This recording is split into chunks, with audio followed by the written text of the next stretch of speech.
इन रहस्यमय गुमशुदगी मामलों में सीसीटीवी फुटेज ऐसे सुराग देता है जो व्यक्ति को घर लाने में मदद कर सकते हैं। चाहे कोई महीनों या वर्षों से लापता हो, उसके प्रियजन अब भी उसकी वापसी का इंतजार करते हैं। नंबर 10। कुछ सबसे अजीब आधुनिक लापता व्यक्ति के मामले वे हैं जहां कोई व्यक्ति अचानक गायब होने से पहले सभी सीसीटीवी से बचने में कामयाब हो जाता है। शायद यही मार्क केंसन के साथ हुआ।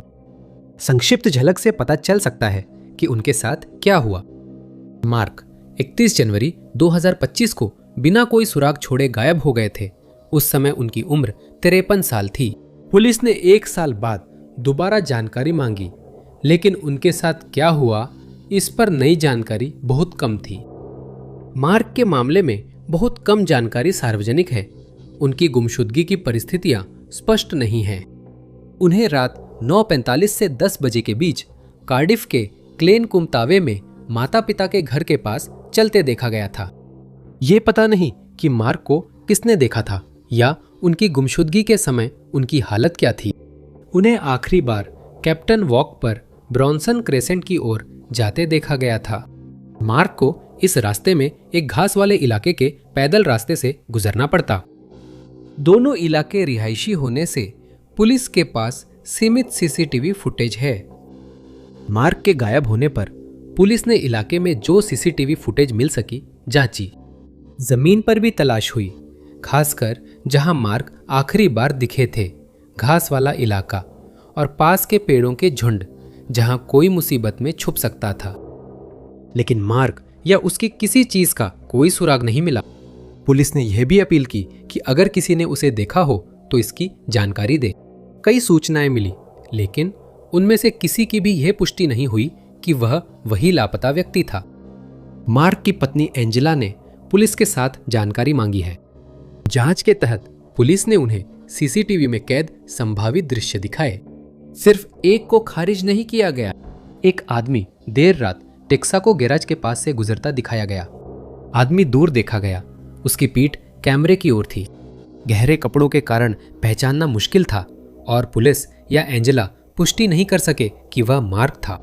ये 2 फरवरी को हुआ, कुछ दिन बाद जब मार्क को आखिरी बार कार्डिफ के दूसरे हिस्से सेंट मेलेंस में देखा गया था।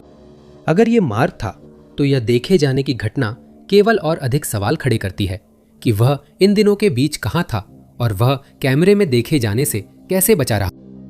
इससे भी ज्यादा महत्वपूर्ण सवाल यह है कि कैमरे की नजर से हटने के बाद मार्क कहां गया।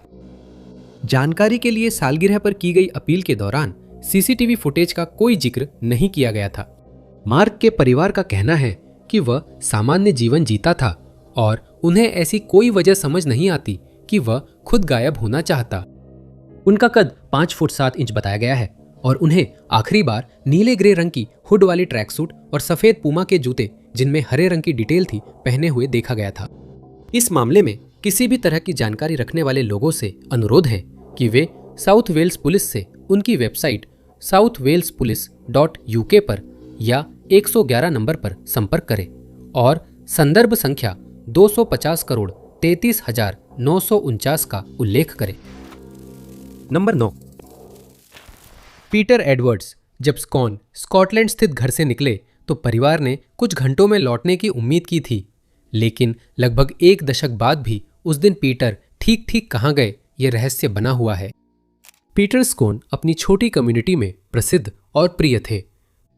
वे पार्थ क्रिश्चियन फेलोशिप में पादरी थे जिसे उन्होंने 1980 के दशक में स्थापित करने में मदद की। वे चर्च की बुकशॉप में काम करते थे और अपनी दयालुता और मिलनसार स्वभाव के लिए जाने जाते थे। वो अक्सर काम पर ग्राहकों से बात करते दिखते थे। उनकी जिंदगी में कोई समस्या नहीं थी। उनका गायब होना अचानक था। 1 नवंबर 2016 की सुबह पीटर ने घर से निकलते हुए परिवार से कहा कि वह काम पर जा रहे हैं, लेकिन 65 वर्षीय व्यक्ति ने घर की चाबियां दहलीज पर छोड़ दी और चले गए। उन्होंने बस नंबर 7 ली और पार्थ शहर जाकर सुबह 7:43 बजे लवाट होटल के पास उतर गए। वह होटल नहीं गए बल्कि शहर के केंद्र की ओर चले। पर्थ इलाका पीटर को अच्छी तरह पता था। शहर में एक चर्च का कैफे था जहां वह अक्सर जाते थे, पर उस दिन लापता व्यक्ति वहां नहीं रुके। करीब दोपहर के समय वह एबरडीन में बस से उतरे और शहर में 2 घंटे बिताए। उसके बाद दोपहर 2 बजे X7 बस में बैठकर स्टोन हेवन के लिए रवाना हुए। इसी बस में लापता व्यक्ति की अंतिम सीसीटीवी तस्वीरें कैद हुई थी। वीडियो में वह अकेले थे। उनके पास छोटा बैग और छाता था। वीडियो में कुछ भी असामान्य नहीं था, सिवाय इसके कि यही आखिरी बार था जब पीटर को देखा गया था। वो दोपहर 3:20 बजे बस से उतरे और ऐसा लगा जैसे वो अचानक गायब हो गए। इस समय स्कॉटलैंड में नवंबर की दोपहर को सूरज डूबने वाला था और किसी के लिए भी सिर्फ दिन भर की यात्रा पर स्टोन हेवन पहुंचना अब काफी देर हो जाती। पीटर के पास एक बैग था, लेकिन वह रात भर ठहरने के लिए काफी नहीं था। पीटर के शाम को घर न लौटने पर परिवार ने पुलिस से संपर्क किया। तभी उन्हें उसकी अजीब बस रूट का पता चला। पार्थ और स्टोन हेवन के बीच सीधी यात्रा संभव थी, लेकिन किसी कारण पीटर एबरडीन पहुंच गया। उसने एबरडीन में 2 घंटे बिताए, पर वो क्या कर रहा था पता नहीं। ऐसा भी लगता है कि जब पीटर पर्थ पहुंचा और जब वह एबरडीन में दोपहर के करीब पहुंचने के लिए रवाना हुआ, उन दोनों के बीच कुछ घंटों का अंतर था। पुलिस ने लापता व्यक्ति की खोज में हेलीकॉप्टर और सूंघने वाले कुत्तों का इस्तेमाल किया। कुत्तों को उस बस स्टॉप पर पीटर की कोई गंध नहीं मिली जहां वह बस से उतरा था। परिवार के मुताबिक स्टोन हेवन ऐसा इलाका नहीं था जिससे वह अच्छी तरह परिचित थे और वहां जाने की कोई साफ वजह भी नहीं थी। इस मामले में एक सिद्धांत यह था कि वह किसी कारणवश अपनी पुरानी जिंदगी छोड़ने की कोशिश कर रहे थे। परिवार ने अनुमान लगाया कि शायद उन्होंने बाल रंगे या दाढ़ी मुंडवाई, जिससे पहचान बदल गई। संभव है पार्थ में कोई व्यक्ति कार में उनका इंतजार कर रहा था, इसलिए उनकी गंध नहीं मिली। उनका परिवार अब भी चिंतित है और अपने लापता प्रियजन के साथ क्या हुआ इस रहस्य को सुलझाने की उम्मीद करता है।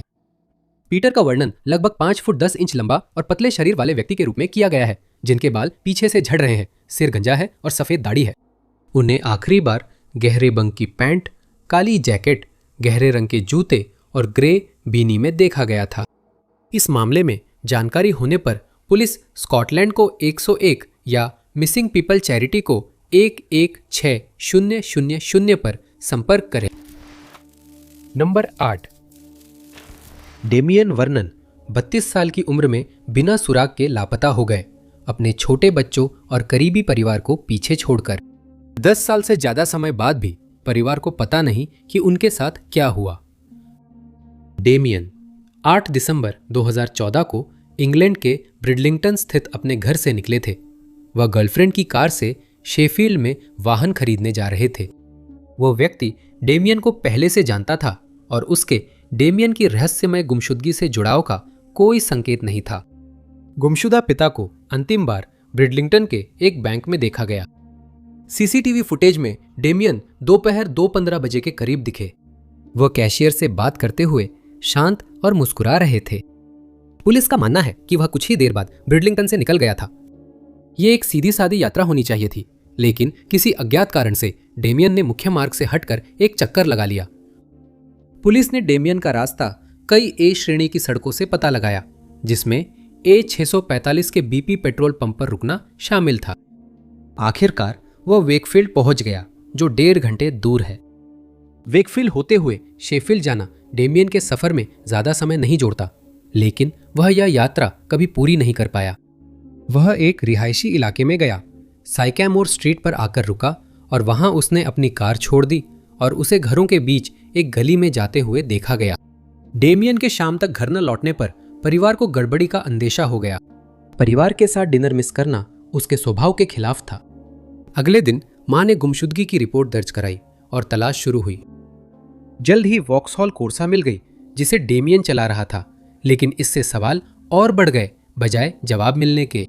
वाहन कैल्डर नदी के पास मिला, जिससे अटकलें लगी कि लापता व्यक्ति शायद पानी में गया हो। नदी में 35 मील तक खोज हुई, लेकिन डेमियन का कोई सुराग या उसके साथ क्या हुआ पता नहीं चला। अगले साल जून तक जांच को कम कर दिया गया, क्योंकि आगे बढ़ने के लिए कोई नया सुराग नहीं था। किसी के पास यह जवाब नहीं था कि डेमियन वेकफील्ड में क्यों रुका। अगर उसका इरादा वहां किसी से मिलने का था, तो वह व्यक्ति कभी सामने नहीं आया। पुलिस के अनुसार ऐसा कोई संकेत नहीं था कि किसी तीसरे व्यक्ति का उसकी गुमशुदगी से कोई लेना देना है, लेकिन उसकी बेटी मानती है कि कोई न कोई ऐसा है जिसे कुछ पता है जो जांच में मदद कर सकता है। गायब होने की 10वीं बरसी पर पुलिस ने नई जानकारी की उम्मीद में बैंक की सीसीटीवी फुटेज जारी की। पुलिस और डेमियन का परिवार लगातार जानकारी देने की अपील कर रहे हैं। डेमियन की लंबाई 6 फीट बताई जाती है। उनका शरीर पतला है और उनके बाल छोटे, लहरदार और हल्के भूरे रंग के हैं। उनके गायब होने के समय उन्होंने जो कपड़े पहने थे वे सीसीटीवी फुटेज में देखे जा सकते हैं। इस मामले में किसी के पास भी कोई जानकारी हो तो वह 101 पर संपर्क कर सकता है और 2 दिसंबर 2024 की लॉग 125 का हवाला दे सकता है, या फिर क्राइम स्टॉपर्स पर 800, 855, 111 पर संपर्क कर सकता है। नंबर 7। जुलाई 2011 के कुछ दिनों के दौरान 29 वर्षीय मारिया कैश ने अर्जेंटीना के कई शहरों के बीच भटकती रही। उसकी कुछ गतिविधियां सीसीटीवी में कैद हुई, लेकिन आखिरी बार कैमरे की नजर से ओझल होने के बाद क्या हुआ, यह रहस्य है। यह एक दोस्त से मिलने के लिए एक साधारण अचानक यात्रा के रूप में शुरू हुआ था। परिवार ने उसे 4 जुलाई को ब्यूनस आयर्स से जुजुए जाने वाली बस में आखिरी बार देखा था। उसके पास एक सूटकेस, एक बैकपैक और 700 पेसो थे। पूरा सफर एक ही बस में तय करने के बजाय उसने अगले दिन सुबह रोसारियो दे ला फ्रंटेरा में बस से उतरने का फैसला किया, क्योंकि उसे बस का माहौल पसंद नहीं आया। दोस्त के भेजे प्रीपेड बस टिकट से मारिया यात्रा शुरू करने के 2 दिन बाद जुजुए पहुंची। दुर्भाग्य से यात्रा खत्म नहीं हुई थी। वह कभी अपने दोस्त के घर नहीं पहुंच सकी। उसने चाहा कि वह या उसकी बहन बस स्टेशन से लेने आए, पर दोनों व्यस्त थी। उस दोपहर उसने एक पेफोन का इस्तेमाल करके ब्यूनस आयर्स में अपने परिवार को फोन किया, उनसे पैसे मांगे और बताया कि वह अच्छा महसूस नहीं कर रही है। आखिरी बार जब उसने उनसे बात की थी तो उसने बताया था कि वह साल्टा जा रही है।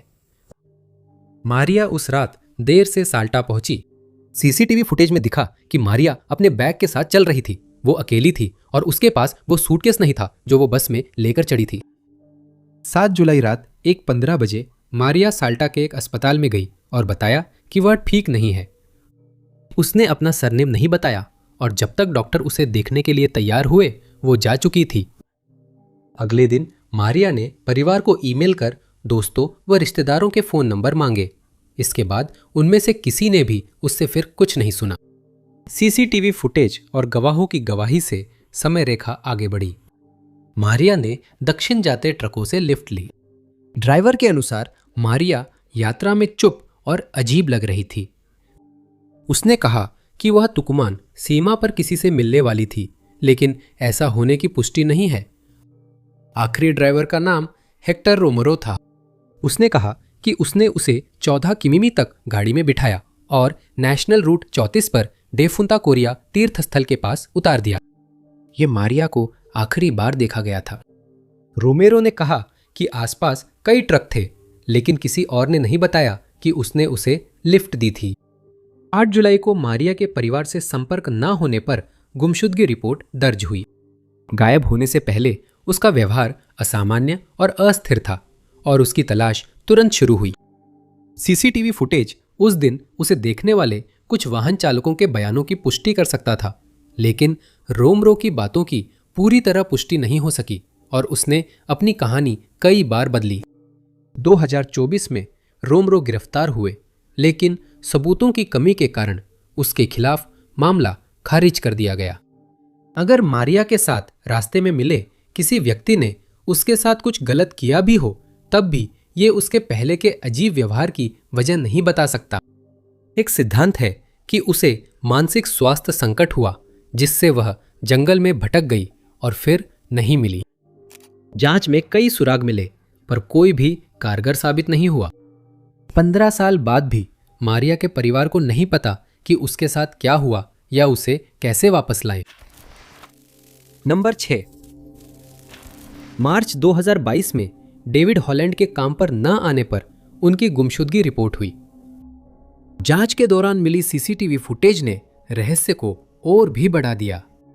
डेविड को 11 मार्च 2022 की शाम आखिरी बार देखा गया था। वेल्स से मूल रूप से ताल्लुक रखने वाले डेविड कई सालों से न्यूजीलैंड में रह रहे थे और हाल ही में उन्होंने स्थायी निवास के लिए आवेदन किया था। वह एक डॉक्टर के रूप में काम करते थे और उनकी मां ने उन्हें एक ऐसे इंसान के रूप में बताया था जिनमें समाज के प्रति गहरी जिम्मेदारी का भाव था। हालांकि वो दुनिया के दूसरे छोर पर रहते थे, डेविड अपनी मां के संपर्क में रहते थे। वे एक दूसरे को सिर्फ कुछ दिन पहले तक मैसेज कर रहे थे जब वो गायब हो गए। उन्होंने गर्मी के आखिरी दिनों में सर्फिंग करने की बात की थी। वह हाल ही में रूस द्वारा यूक्रेन पर किए गए हमले को लेकर भी चिंतित थे। उनकी मां को नहीं पता था कि ये बेटे की आखिरी बातें होंगी। डेविड को आखिरी बार दोस्तों ने देखा। उन्होंने अपने दोस्तों से कहा था कि वह टोरंगा में अपने घर से ज्यादा दूर नहीं स्थित एक समुद्र तट पर तैरने जा रहे हैं।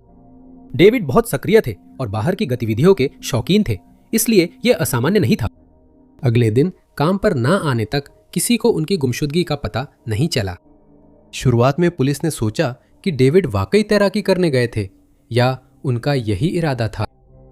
उन्हें अच्छा तैराक कहा गया था, फिर भी संभव है कि वे पानी में मुसीबत में फंस गए हों। लेकिन एक साल बाद सामने आए सीसीटीवी ने और भी सवाल खड़े कर दिए।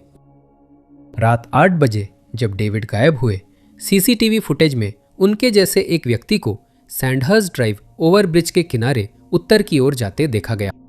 पुलिस इस बात को लेकर पूरी तरह से निश्चित नहीं थी कि ये डेविड ही है, लेकिन वो वही चीजें पहने हुए था जो डॉक्टर के घर से गायब थीं, जिनमें हाइकिंग बूट्स, टैन रंग की पैंट और गहरे रंग की टॉप शामिल थी।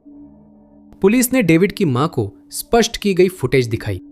पुलिस सतर्क थी, लेकिन डेविड की मां को पूरा यकीन था कि वही उनका बेटा है। अगर डेविड सिर्फ तैरना चाहता था तो उसे इस तरफ जाने की जरूरत नहीं थी। यह संभव था कि उसने अपना इरादा बदल लिया हो और तैरने की बजाय ट्रेकिंग पर चला गया हो, या फिर कुछ और अजीब हो रहा हो। नई जानकारी पर पुलिस और स्थलीय खोज और बचाव दलों ने माता रापीही व मागा टापू में तलाश शुरू की। Surf life, life saving NJ, coast guard और लगभग 148 स्वयंसेवक भी डेविड की तलाश में पहुंचे, लेकिन सभी खाली हाथ लौटे। डेविड की मां अपने बेटे के बारे में जवाब पाने की कोशिश में कई बार न्यूजीलैंड आई हैं। अपील में उन्होंने डेविड को होशियार, बहुप्रतिभाशाली, खेलकूद में रुचि रखने वाला, ख्याल रखने वाला, दयालु और विचारशील बताया। डेविड की लंबाई करीब 5 फुट 11 इंच है। वो एथलेटिक है। उनके बाल भूरे लाल और आंखें भूरी हैं। इस मामले में किसी के पास भी जानकारी हो तो वह 105.police.gov.nz पर ऑनलाइन पुलिस से संपर्क कर सकता है और अपडेट रिपोर्ट पर क्लिक कर सकता है या 105 नंबर पर कॉल कर सकता है। संदर्भ फाइल नंबर 22000312/2200312/6869 के साथ। नंबर 5। डेनिस जार्विस के गायब होने पर पुलिस और परिवार को उम्मीद थी कि वो जल्दी लौट आएंगी। साल बीत गए हैं, लेकिन उनका कोई सुराग नहीं मिला है और ना ही यह पता चल पाया है कि उनके साथ क्या हुआ होगा। डेनिस को 3 अगस्त 2022 को ब्रिस्टल, इंग्लैंड में घर के पास आखिरी बार देखा गया था। अपने पति से हाल ही में तलाक लेने के बाद वह अपने माता पिता के साथ रहती थीं। परिवार के मुताबिक डेनिस मानसिक स्वास्थ्य संबंधी समस्याओं से जूझ रही थी। उन्होंने उसे मदद दिलाने की कोशिश की, लेकिन उनका मानना था कि यह तभी संभव है जब डेनिस खुद माने कि उसे कोई समस्या है। जिस दिन वह गायब हुई, डेनिस और उनके पिता बहस कर रहे थे, तभी डेनिस ने घर छोड़ दिया। उसने 5 बैग पैक किए और चली गई। उसने माता पिता से कहा कि वह दिमाग शांत करने साउदी पार्क में कैंपिंग करेगी। यह उसके माता पिता के घर से कुछ 100 फीट दूर था। उन्हें उसकी चिंता थी, पर उम्मीद थी कि वह अगले दिन लौटेगी।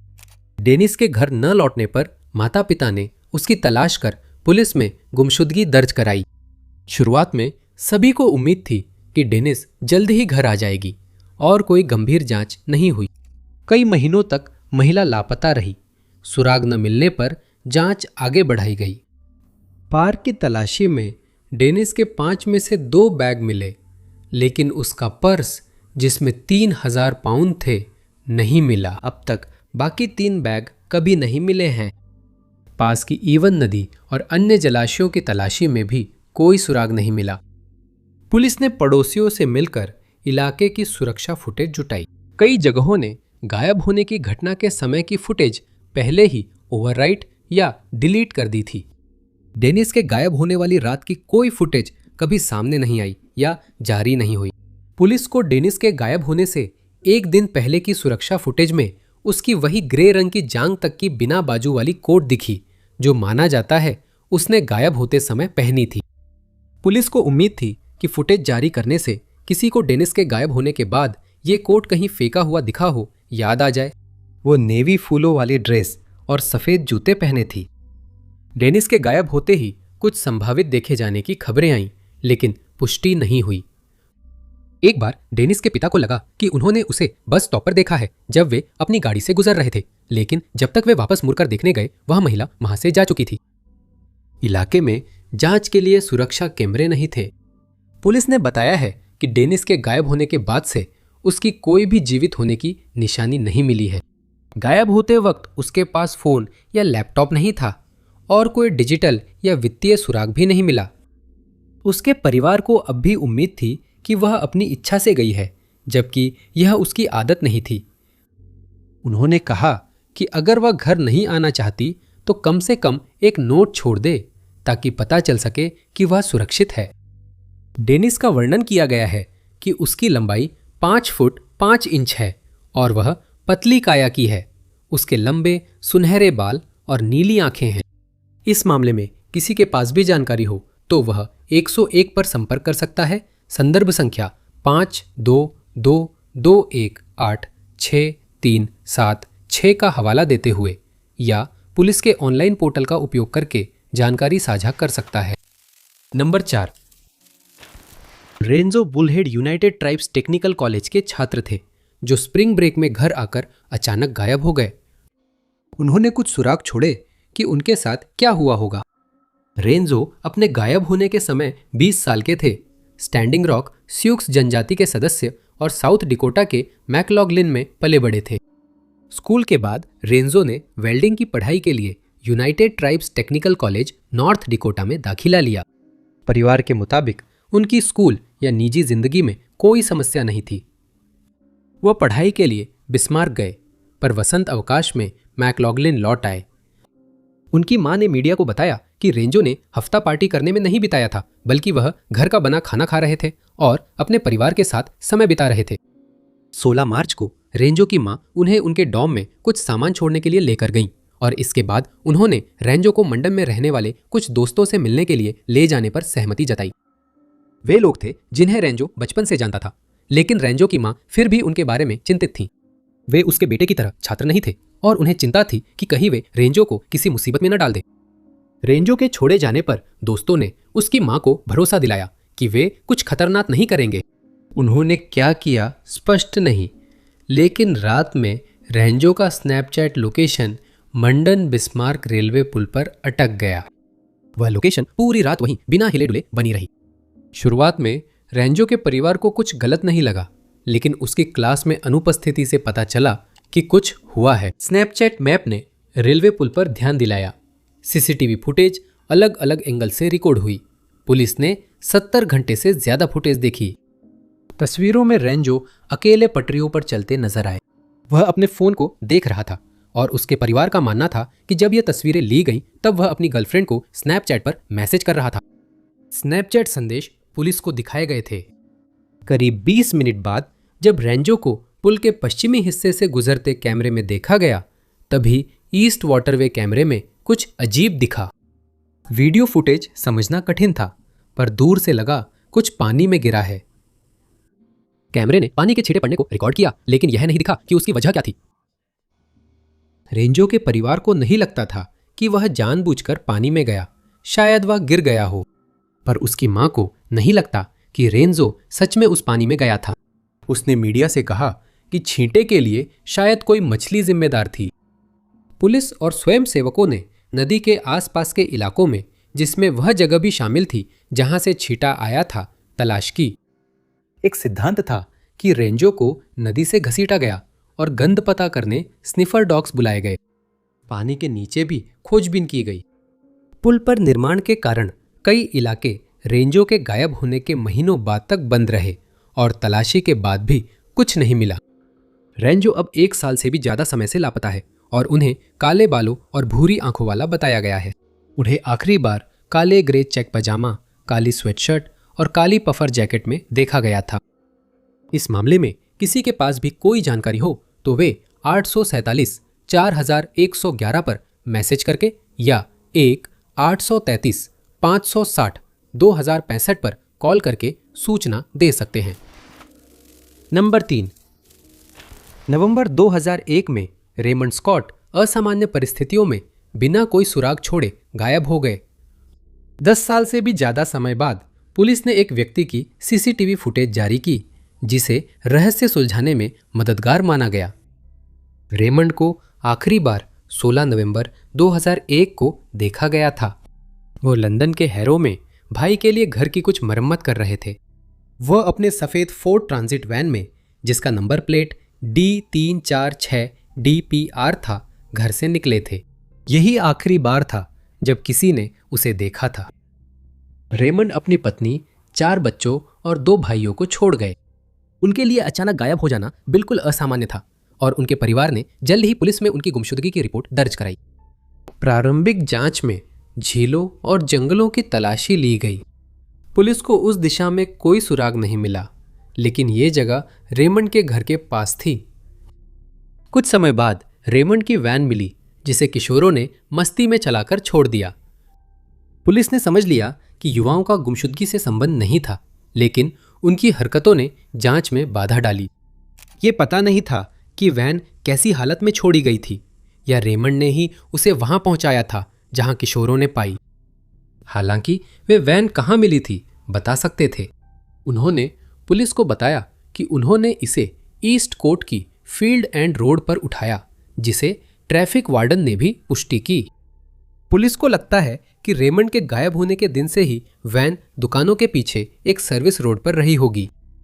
रेमंड अपने भाई के घर से निकलने के बाद कहां जाना चाहता था, ये अब तक रहस्य है। रिश्तेदारों के अनुसार शायद रेमंड ने हिलिंगटन या हैरो में बगीचे की सफाई का काम तय किया हो। वह स्वरोजगार करते थे और छोटे मोटे काम लेते थे, जिससे उनके काम का शेड्यूल समझना मुश्किल था। जानकारी के लिए अपील करते हुए पुलिस ने किसी भी व्यक्ति से जिसने रेमंड को काम पर रखा हो आगे आने को कहा और उनके गायब होने के महीनों बाद परिवार को इस मामले में एक परेशान करने वाला संभावित सुराग मिला।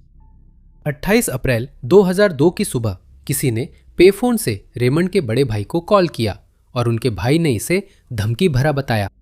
कॉल करने वाले ने कहा, या तो तुम पकड़े गए हो या अगला नंबर तुम्हारा है। जिस पेफोन की बात हो रही है वह साउथ हैरो ट्यूब स्टेशन पर स्थित था। यह इलाका सीसीटीवी कैमरों से ढका हुआ था। अब तक सीसीटीवी की जांच में रेमंड का कोई सुराग नहीं मिला या ये पता नहीं चला कि उसके साथ क्या हुआ था। उसकी वैन की फुटेज भी नहीं मिली। ट्यूब स्टेशन की फुटेज ज्यादा उपयोगी रही। फुटेज में एक आदमी काले जैकेट और टोपी में सीढ़ियां चढ़कर प्लेटफॉर्म पर जाता और कैमरे से ओझल होता दिखा। पुलिस को लगा यही व्यक्ति कॉल करने वाला था। रेमंड के भाई ने सालों तक पुलिस से इस फुटेज को जनता के लिए जारी करने की अपील की, जो 2014 में पूरी हुई। रेमंड का मामला क्राइम वॉच टीवी शो में सीसीटीवी फुटेज के साथ दिखाया गया था। इस समय तक किसी भी जिम्मेदार व्यक्ति की गिरफ्तारी और अभियोजन की जानकारी देने पर इनाम बढ़कर 20,000 पाउंड हो गया था और अब तक पुलिस को पूरा यकीन हो गया था कि इसमें कोई गड़बड़ी हुई है। लेकिन अपील के बावजूद वह आदमी अब भी अज्ञात है और रेमंड अब भी लापता है। रेमंड लापता होने पर 5 फुट 7 इंच लंबा और पतला था। उसके बाएं हाथ पर रे लिखा टैटू था और वह चौकोर चश्मा पहनता था। जिसके पास भी कोई जानकारी हो वह क्राइम स्टॉपर से 0800 00 555 111 पर संपर्क कर सकता है। नंबर 2, रोजमेरी हैरी को आखिरी बार 28 जनवरी 2026 को देखा गया था। उसके गायब होने के बाद महीनों में बहुत कम सुराग मिले हैं और परिवार व दोस्त अब भी जवाब ढूंढ रहे हैं। रोजमेरी एक मूल निवासी महिला थी जो अपने लापता होने के समय डंकन, ब्रिटिश कोलंबिया में रहती थी। वह अपनी जिंदगी सुधारने की प्रक्रिया से गुजर रही थी और हाल ही में अपनी सबसे अच्छी दोस्त के साथ एक अपार्टमेंट में शिफ्ट हुई थी। अंतिम बार देखे जाने वाले दिन उनकी रूममेट ने उन्हें डंकन डाउनटाउन में एक सोशल वर्कर से मिलने छोड़ा था। वह लगातार मीटिंग्स में हिस्सा ले रही थी और इस बार भी कोई फर्क नहीं था। उन्होंने आसानी से मीटिंग अटेंड की और रूममेट के मुताबिक मीटिंग के बाद उसे कॉल करने वाली थी ताकि वह उन्हें लेने आ सके, लेकिन कॉल नहीं आया। रोजमेरी घर नहीं लौटी। जिससे उनके दोस्त और परिवार को जल्दी शक हो गया कि कुछ गलत है। 34 वर्षीय रोजमेरी नियमित रूप से सोशल मीडिया पर पोस्ट करती थी और रोजाना कई वीडियो टिकटॉक पर अपलोड करती थी, लेकिन जिस दिन वह गायब हुई उसके बाद से उनकी सोशल मीडिया गतिविधि पूरी तरह से बंद हो गई थी। उनकी अनुपस्थिति असामान्य थी। दोस्तों और परिवार के मुताबिक वह खुश मिजाज, मिलनसार और मददगार थी और आखिरी बार सकारात्मक मूड में दिखी। कई दिनों तक संपर्क न होने पर रोजमेरी के चाहने वालों को गड़बड़ का एहसास हो गया। उन्हें 4 फरवरी को लापता होने की रिपोर्ट दर्ज कराई गई थी। दोस्तों और परिवार ने तुरंत तलाश शुरू कर दी और उन्होंने पर्चे छपवाकर उन इलाकों में बांटे जहां उन्हें आखिरी बार देखा गया था, ताकि कोई ऐसा व्यक्ति मिल सके जिसे पता हो कि मीटिंग से निकलने के बाद उनके साथ क्या हुआ। पुलिस ने कई लोगों से पूछताछ की और रोजमेरी की तलाश के लिए स्थानीय खोज एवं बचाव टीमों को बुलाया। 2 हफ्ते बाद उनके लिए एक व्यापक खोज अभियान चलाया गया, जिसमें स्विफ्ट वाटर रेस्क्यू यूनिट भी थी। पुलिस ने इलाके से सीसीटीवी फुटेज भी तलाशे। उसके गायब होने के 1 महीने बाद पुलिस ने सीसीटीवी फुटेज से एक तस्वीर जारी की जिसमें लापता महिला दिखाई दे रही थी। फोटो की तारीख और जगह नहीं बताई गई थी, लेकिन उसमें वही जैकेट दिख रही थी जिसे रोजमेरी के गायब होने के वक्त पहने हुए माना जा रहा था। दुर्भाग्यवश जो भी जानकारी इकट्ठा की गई वह ये समझाने में असमर्थ रही कि रोजमेरी के अपने अपॉइंटमेंट से निकलने के बाद उसके साथ क्या हुआ। रोजमेरी के दोस्तों और सोशल वर्कर के मुताबिक पुलिस के पास उसका बटुआ और फोन था, लेकिन ये चीजें कैसे मिली पता नहीं चला। अब तक इस गुमशुदगी के मामले में कम जानकारी मिली है, लेकिन रोजमेरी के परिवार और दोस्तों को उम्मीद है कि वे उसे घर ला सकते हैं। उनका वर्णन एक 5 फीट लंबी 141 पाउंड वजनी आदिवासी महिला के रूप में है। उनकी आंखें भूरी है और बाल काले हैं, जिन्हें आमतौर पर सुनहरे या लाल रंग में रंगा जाता है। इस मामले में किसी के पास भी कोई जानकारी हो तो वह नॉर्थ काचवान डंकन RCMP से 2507485522 पर संपर्क कर सकता है। नंबर 1, कॉन्डी रॉयस की गुमशुदगी सबसे पुराने मामलों में है जिसमें साफ सीसीटीवी फुटेज है। कॉनी 1990 में गायब हुई थी और बार के बाहर उसकी लड़खड़ाती तस्वीरें उसकी आखिरी जगह दिखाती हैं। गुमशुदगी की रात वह 2 दोस्तों संग बाहर घूम रही थी। 24 वर्षीय तलाकशुदा छात्रा मिशिगन के मैडिसन हाइट्स में माता पिता के साथ रहती थी। तलाक के बाद वो एक आदमी के साथ रिश्ते में थी, लेकिन झगड़े और पुलिस बुलाने के बाद रिश्ता खत्म कर लिया। मई के अंत में कॉनी की मुलाकात एक आदमी से हुई जिसका नाम ग्रेग था और दोनों के बीच अच्छी समझ बन गई। उन्होंने 1 जून की रात बाहर जाने का तय किया। कॉनी ग्रेग के अपार्टमेंट पहुंची और वहां ग्रेग का दोस्त ब्रैड भी था। फिर सबने हाईलॉफ्ट बार जाने का तय किया और रात 10 बजे पहुंचे। हाईलॉफ्ट उन गिने चुने बारों में था जहां सीसीटीवी कैमरे लगे थे जो प्रवेश और निकास द्वार कवर करते थे। कॉनी, ग्रेग और ब्रैड के आने की स्पष्ट रिकॉर्डिंग हुई थी। वे पहुंचने से पहले ही पी चुके थे और अंदर भी पीते रहे। बार में किसी ने भी उस ग्रुप में कुछ असामान्य नहीं देखा। करीब 1 घंटे बाद ग्रेग बाथरूम गया। कॉनी ने ब्रैड से कहा कि उसे जाना है और चली गई। वह अपने हाई हील जूते हाथ में लेकर गई, लेकिन अपना पर्स पीछे छोड़ गई। सीसीटीवी फुटेज में कॉनी को बिल्डिंग से बाहर जाते हुए दिखाया गया और एक जगह वह बिल्डिंग की दीवार से टकरा गई, लेकिन उसने इसे नजरअंदाज किया और फ्रेम से बाहर चली गई। वह उस समय नशे के असर में लग रही थी और उसने कम से कम 4 ड्रिंक ली थी। ग्रेग के लौटने पर दोनों ने स्टाफ से कॉनी के बारे में पूछा। सबने कहा वह जा चुकी है, लेकिन कहाँ गई किसी को पता नहीं था। आदमी सोच रहे थे कि वह अपना पर्स लेने वापस आएगी, इसलिए वे इंतजार करते रहे, लेकिन जब रात के अंत में बार बंद हो गया तब भी उसका कोई पता नहीं चला। ग्रेग ने देखा कि अपार्टमेंट लौटने पर कॉनी की कार बाहर खड़ी थी। वह कभी वापस नहीं आई। जब कॉनी घर नहीं लौटी तो उसकी गुमशुदगी की रिपोर्ट अधिकारियों को दी गई। शुरुआत में जिन लोगों के साथ वो थी वे उसकी गुमशुदगी के स्पष्ट संदिग्ध माने जाते, लेकिन फुटेज से पता चला कि जब कॉनी वहां से निकली थी तब वे उसके साथ नहीं थे और वे खुद भी कई घंटे बाद वहां से गए। शक था कि किसी ने बार में कॉनी की ड्रिंक में कुछ मिलाया और बाहर निकलने पर हमला किया, पर पुलिस सीसीटीवी से किसी को पहचान नहीं सकी। उसके पूर्व पति और पूर्व प्रेमी दोनों की जांच की गई, लेकिन दोनों के पास अपना अपना अलीबी था। गुमशुदगी की खबरों के बाद पास के पिज़्ज़ा जॉइंट के कर्मचारियों ने उसे देखे जाने की संभावित सूचना दी। करीब 11-15 बजे कॉनी जैसी महिला पेफोन इस्तेमाल करती देखी गई थी। फोन बार से 1 ब्लॉक दूर था। पास में 1970 के दशक के अंत की कार दिखी, लेकिन उसका गुमशुदगी से संबंध स्पष्ट नहीं था। संभव था कि कॉनी किसी हादसे का शिकार हुई हो। क्लिंटन नदी उस जगह के पास ही थी जहां कॉनी आखिरी बार दिखी थी। डाइव टीमों ने जलाशयों में तलाशी ली, पर सुराग नहीं मिला। 35 साल से भी ज्यादा समय बीत जाने के बाद भी कॉनी का कोई सुराग कभी नहीं मिला। जब इस मामले की दोबारा जांच कोल्ड केस के रूप में की गई तो इसमें शामिल सभी लोगों से फिर से पूछताछ की गई, लेकिन कोई नई जानकारी नहीं मिली। कॉनी की लंबाई 5 फुट 3 इंच और वजन 120 पाउंड था जब वो गायब हुई। वह एक काले रंग की बिना बाजू की मिनी ड्रेस पहने हुई थी, जिसमें फूलों की प्रिंट वाली स्कर्ट थी। उसकी कलाई पर भौरे का टैटू और दाहिने कंधे पर 2 नाम व दिल था। उसके आगे के दांतों में थोड़ा गैप था। जानकारी हो तो मैकोम काउंटी शेरिफ्स डिटेक्टिव ब्यूरो 5886307935 पर संपर्क करें। देखने के लिए आप सभी का धन्यवाद।